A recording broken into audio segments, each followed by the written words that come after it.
All right, welcome to the deep dive. Today, we're not just going to listen to the blues. We're going to try to crack the code. Mm-hmm. We've got a sort of blueprint here for how to create a truly authentic blues song. And it blends this deep cultural history with some pretty rigorous musical architecture. It really does. So our mission is to figure out what it actually means both musically and emotionally to have the blues. And what's so fascinating is that the blues is never just a musical form. You can't separate it from its function as a vehicle for, social expression. Right. It's all rooted in these profound historical conditions of inequity. I mean, we're talking about slavery, the cotton economy, the Great Migration. You can't get the music without that pain. Okay, so that raises a question for me. If the roots are entirely in hardship and the songs are about oppression and longing, how does the music actually help people lose the blues? Exactly. That's the duality, right? Mm-hmm. The goal isn't just to report the sadness. It's to find a cathartic release, to build community through telling that story. So it's transformative. Precisely. And in that commitment to just raw, unvarnished personal truth, the blues became this revolutionary aesthetic. Just speaking your truth about life under segregation was an act of defiance. That emotional core sounds almost impossible to contain. Yeah. And yet it was codified in the 12-bar standard. Can you maybe walk us through the genius of that AAB lyrical pattern? Oh, it's brilliant. So the AAB pattern is basically question, question, answer, or statement, repetition, payoff. Okay. You state the first line, that's A, you repeat it, which builds this incredible tension and gives the guitarist a moment to respond. Little call and response. Yep. And then that third line, the B line, it has to deliver the emotional punch, the resolution. And harmonically, it's pretty simple, right? Deceptively so. Yeah. It's built almost entirely on dominant seventh chords, just the I, the IV, and the V. And under all that, you have the rhythmic engine, the blues shuffle, or a walking bass.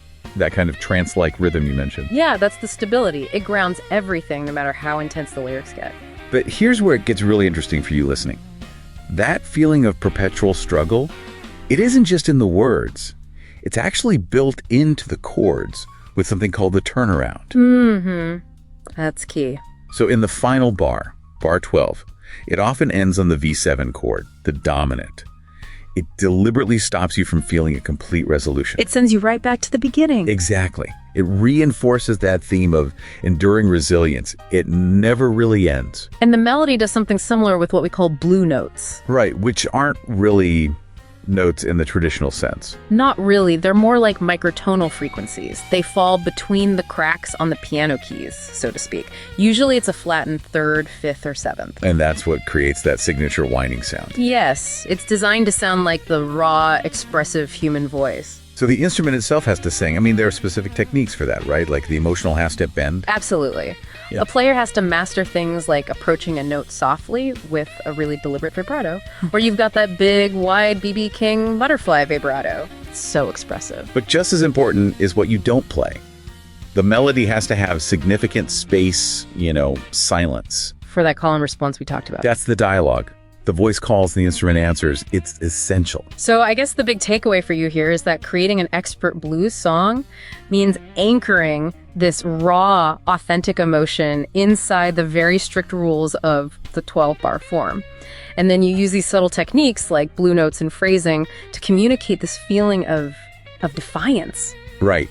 And that leaves us with a really interesting thought, something for you to explore on your own. Okay. So early Delta blues, with just a solo guitarist, often had really flexible, improvised structures. But later, Chicago blues, with full amplified bands, standardized that rigid 12-bar form.